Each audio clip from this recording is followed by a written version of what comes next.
Stroke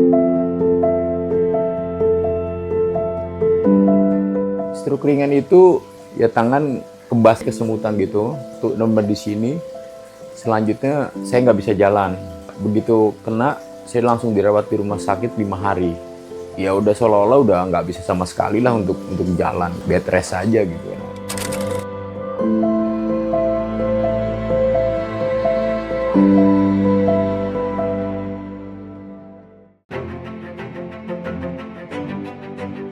Sekitar ya setengah jam lah gitu. Saya bagi 3 waktu, pagi, siang, sore.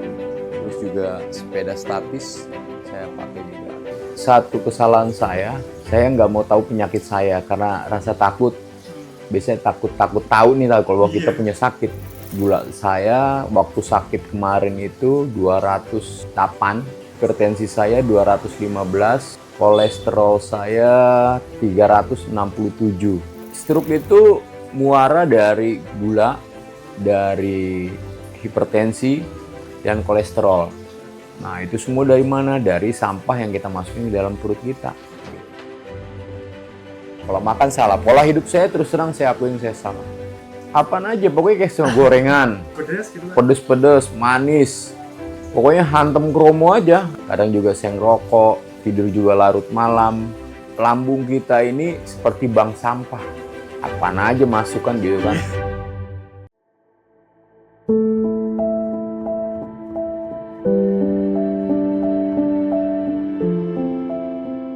Puncaknya 2025.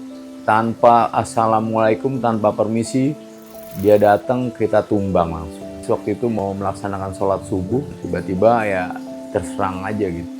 Jatuh, kamar mandi. Tapi saya buru-buru dibawa ke rumah sakit. Gitu.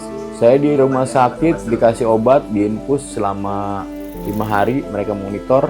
Tetap dari sana saya belum bisa berjalan, masih di bopong gitu kan. Nah, ini sama aja saya tipenya titik-titik totoknya ini kayak top. Kalau saya bilang stroke itu bahasanya adalah kita sudah dimakamin, sudah wafat. Teman-teman yang hadir paling cuma datang jenguk pulang, selanjutnya kita ditinggal sendiri. Biasanya bisa kumpul sosial, kita pengajian, kita makan juga enak gitu kan. Melihat teman-teman melakukan apa yang dulu pernah kita lakukan sama-sama. Nah, di situ saya itu kontrol ke rumah sakit kan, saya diantar anak saya pakai motor. Itu masih ngeluh, Pak. Duduk, waduh udah serba salah dah ini. Itu BAB saya itu sebulan sekali. Dan tuntasnya itu bisa 1, 2, sampai 3 hari. Berat badan saya dulu 105. Turun sekarang sisa 57. Alhamdulillah istri saya masih sabar walaupun tengah kesibukan kerja dia.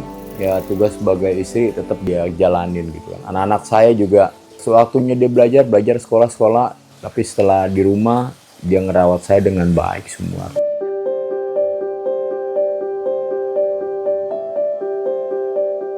Saya nonton di YouTube, nonton podcast. Waktu itu saya temuin Pak Iwan dengan Pak Helmi Yahya ya. Podcastnya saya pelajarin di situ. Kenapa saya nggak coba sekalian gitu kan? Daripada kita minum obat kimia tapi menambah penyakit kita, kenapa nggak kita buka tabungan di dalam tubuh kita dengan nutrisi yang dari alam. Kalau pola masak sih sama, cuman yang ditambahkan itu saya makan nasi sama kayak model itu yang apa AG itu. Saya berusaha menjauh dari nasi, tapi setelah tahu Karnus, nah, saya paksakan makan nasi gitu karena ya di sini yang saya jadi tanda tanya. Sementara orang diabetes itu kan memang bertentangan dengan nasi. AG itu kan ya ada manis juga kan, apa nggak bertentangan nih dengan ini. Karena keyakinan saya dengan juga banyaknya teman-teman yang sembuh dari Karnus, berarti kan ada manfaatnya. Saya di motor itu udah nggak ngerintih, perasaan nyaman, udah ada kekuatan di situ. Ya, ada energinya. Untuk proses buang air yang tadinya sebulan sekali, sekarang alhamdulillah nih udah bisa seminggu 2 kali. Aduh, pokoknya suka dukanya di situ dah. Pokoknya saya girang banget ya kalau sekarang ini kan. Shaolin.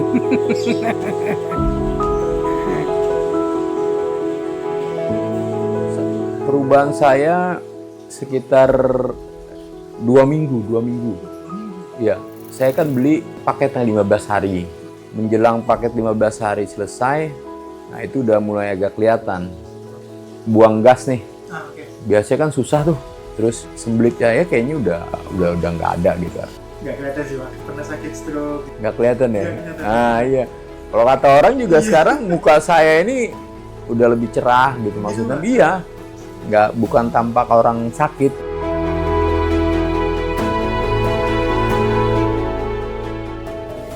Saya bisa jalanin lagi itu 4 bulan. Alhamdulillah cepat juga ya, mungkin ada Wah, kayak gitu. saya seneng banget. Seneng banget kayak dapat door prize besar itu. Seneng. Hadiah terindah dalam hidup itu bisa jalan.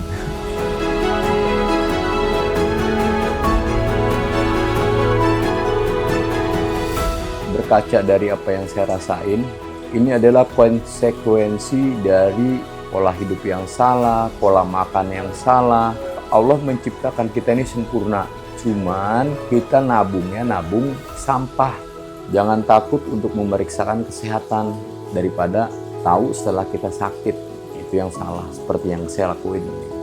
Jangan putus asa, yakinlah sama Allah, semua penyakit itu pasti Allah ciptakan juga dengan obatnya.